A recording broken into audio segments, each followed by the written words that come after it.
President Biden and China's President Xi Jinping meeting for the first time face-to-face in over a year. This happened just by the APEC summit in San Francisco yesterday. Now, the two leaders spoke for about 4 hours. Xi walked away from the meeting seemingly optimistic, saying that it is not an option for the two countries to turn their backs on each other.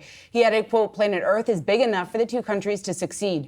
President Biden called the discussions some of the, quote, most productive that he's had with Xi. Let's take a listen to what he had to say. I've been meeting with President Xi since both of us were vice president over 10 years ago. Our meetings have always been candid and straightforward. We haven't always agreed, but they've been straightforward. And today, build on the groundwork we laid over the past several months of high-level diplomacy between our teams. We've made some important progress, I believe.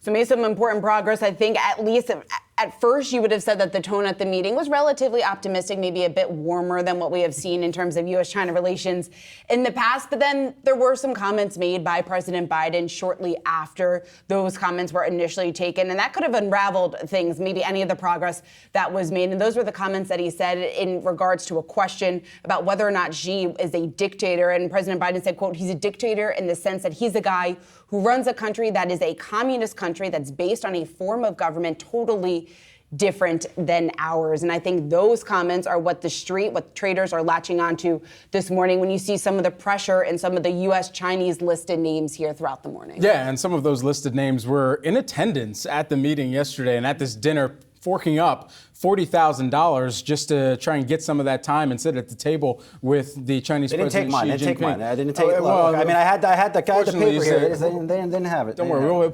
Hold it back up. Let the people show. Yeah, I mean, I was ready to go. I was ready to put it down that table. Ready to put it down in cash, too. Okay, so just going to roll up to President Xi.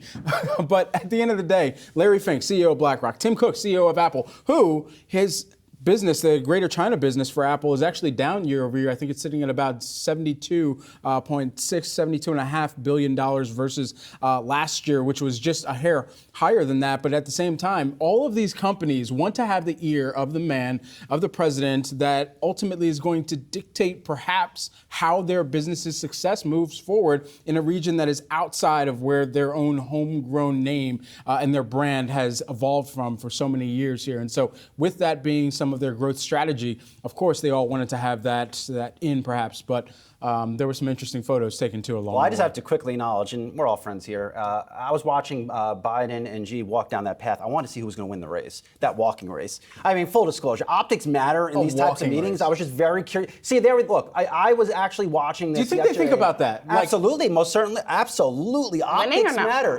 Was President Biden going to let Xi beat him in this race down the path?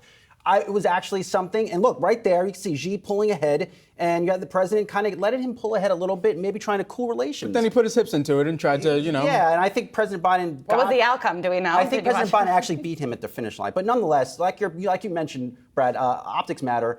And it was also interesting to see a good tweet from a friend of the show, Mark Benioff, taking an interesting photo with Elon Musk. There he is.